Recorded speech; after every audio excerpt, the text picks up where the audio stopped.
And yeah, we still have our main story this week, so let's move on to that. Be concerned about Carson Wentz. You can tell when a young guy they come in the locker room and they're ready to go right away. Carson Wentz isn't that guy. He's just not that way. Has he regressed? The answer is yes. He's regressed as a quarterback. Doug Peterson wants Jalen Hurts. Dak Prescott has shown himself to be a good, high-quality NFL quarterback and has, point blank, accomplished more in his career so far than Carson Wentz has. Carson Wentz has been in a grand total of 9 offensive snaps in those 6 postseason games. He can't survive the rigors of the game. It has been a roller coaster ride for Carson Wentz in his first 5 seasons of his career. He was drafted 2nd overall out of North Dakota State, nearly won an NFL MVP before tearing his Achilles, and his team went on to win the Super Bowl behind his backup, Nick Foles, tearing his ACL, rather. Wentz's performances would steadily decrease as his injuries would increase in the coming seasons before he was eventually benched in favor for Jalen Hurts last season. This offseason, Wentz was traded to the Indianapolis Colts, reuniting him with Colts head coach Frank Reich, who was the offensive coordinator for Wentz during his 2017 season, his best we've seen. Further marring the situation are reports that Wentz's attitude was so poor following the benching, and now he takes that to the Indianapolis Colts. So where are we now? Carson Wentz. Outside of Cam Newton, and maybe more so than Cam Newton, Carson Wentz is the quarterback that is under the most pressure this upcoming season. And here's why. Because Carson Wentz was supposed to be the next great NFC quarterback following the retirement of Aaron Rodgers and Drew Brees. In 2017, he would have won MVP. And I've got numbers here from 2017 through, I believe it was 13 games.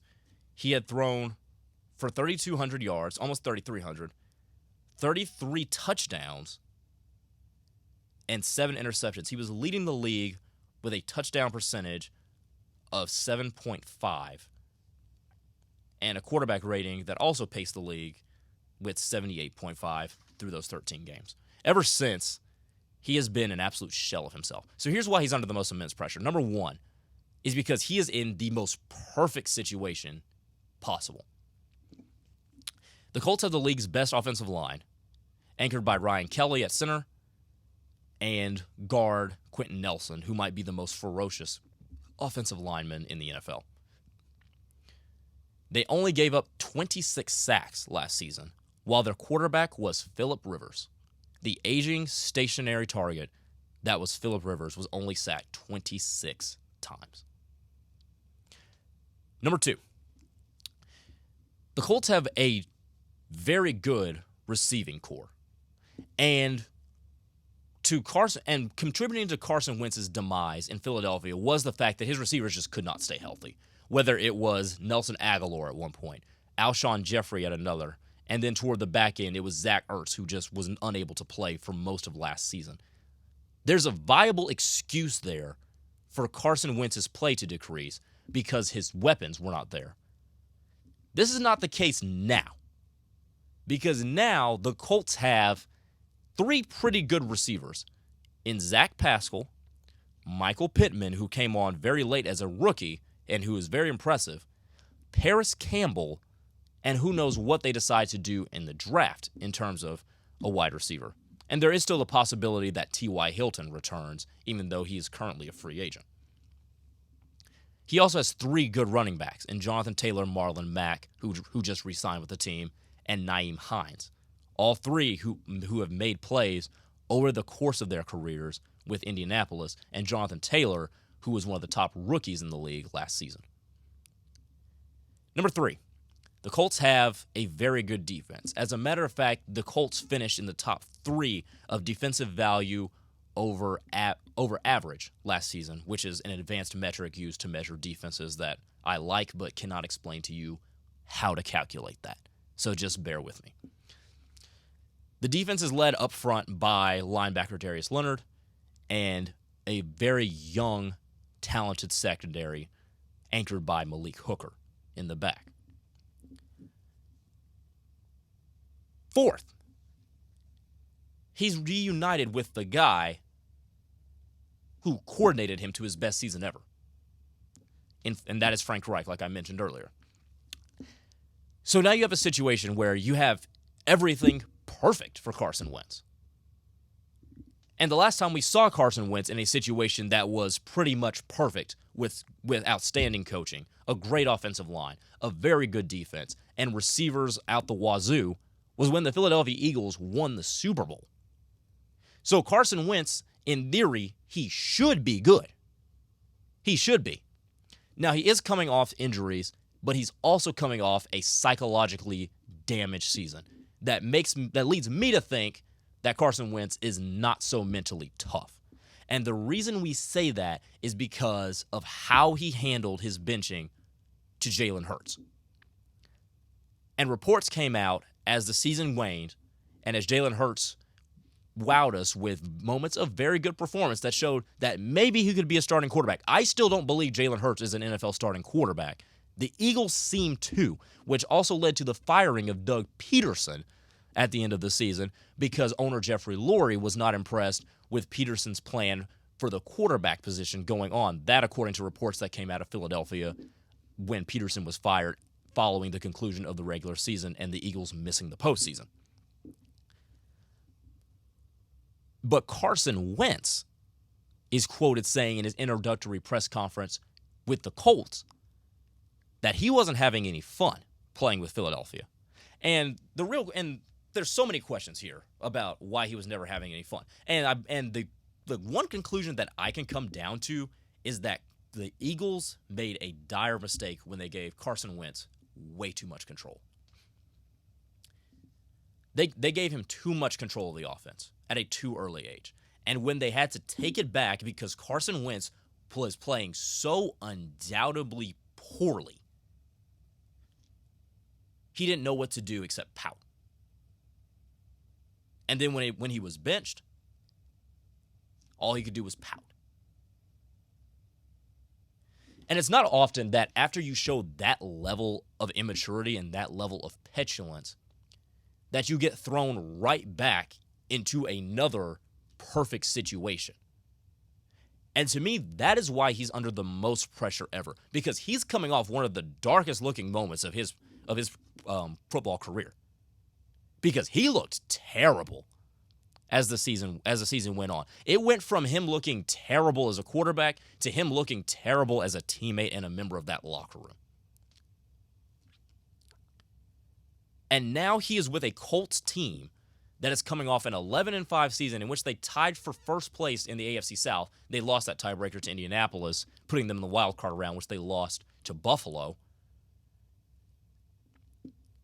They did that with an aging, stationary, noodle-armed Phillip Rivers at quarterback. They went 11-5. They basically just mortgaged their future in the trade to bring in Carson Wentz because they gave up a third-round pick in this year's draft and a conditional second in next year's draft that, depending on Carson Wentz's playing time, not his performance, but his playing time, could turn into a first-round pick, and which likely will, given that Carson Wentz stays healthy, which I believe he will because the Colts have one of the league's best offensive lines, if not the best.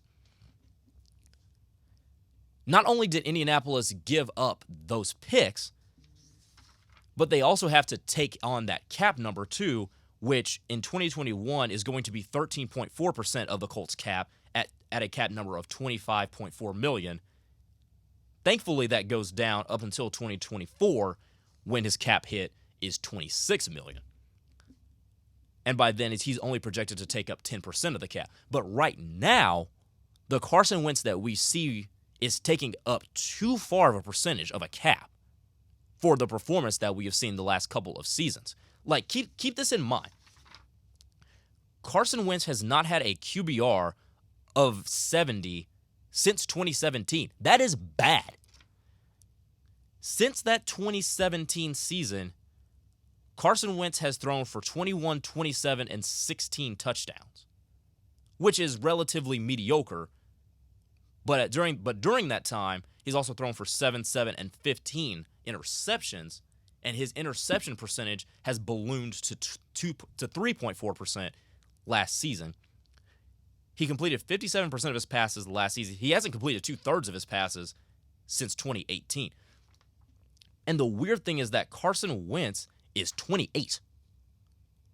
You should not see these sorts of declines from a year 2 to a year 5. These are declines you see from a year 10 to a year 12, a year 12 to a year 14.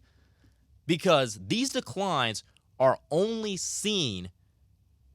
have only ever been seen in Peyton Manning and another quarterback that slipped my mind right now. But do you know what happened to those quarterbacks once they saw those declines?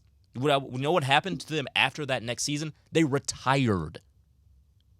Carson Wentz, since we have last seen him, is playing like a guy on his last legs, and the Colts just mortgaged their cap future and their draft capital to bring him in.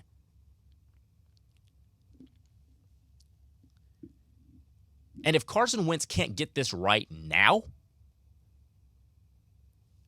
there's a chance Carson Wentz's career is over in 2 years. Because what did Carson Wentz in?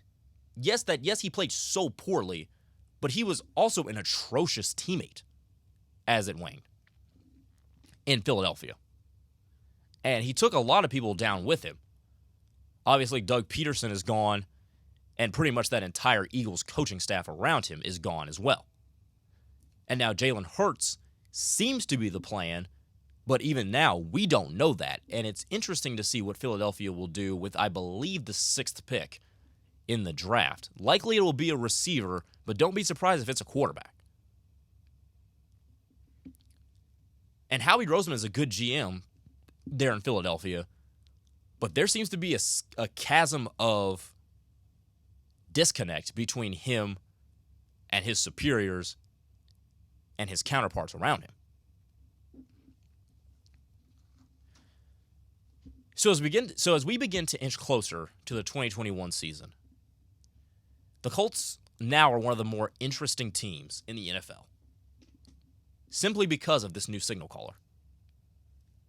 As for Carson Wentz himself, he has quite a few questions to answer, because our trepidations of him are not about his play, but his petulance. His real questions do not concern his durability, even though there are some with his durability. Our questions don't concern his durability, but his leadership, particularly at the quarterback position. His ability to sling the football isn't really much of a concern because he can still throw that ball. But his willingness to be coached is on high alert. And because he's still 28 and ultra talented, if these questions are answered positively, Carson Wentz could see a resurrection and a resurgence of his career, and he can return to that MVP level because he has the coaching, the weapons, and the structure around him to do so. And his age and physical ability still afford him the time. But if those questions that I just outlined, his willingness to be coached, his petulance, his leadership, if those are answered negatively, the former number 2 overall pick's career as a starter could be over as quickly as it got started back in 2016 in Philadelphia.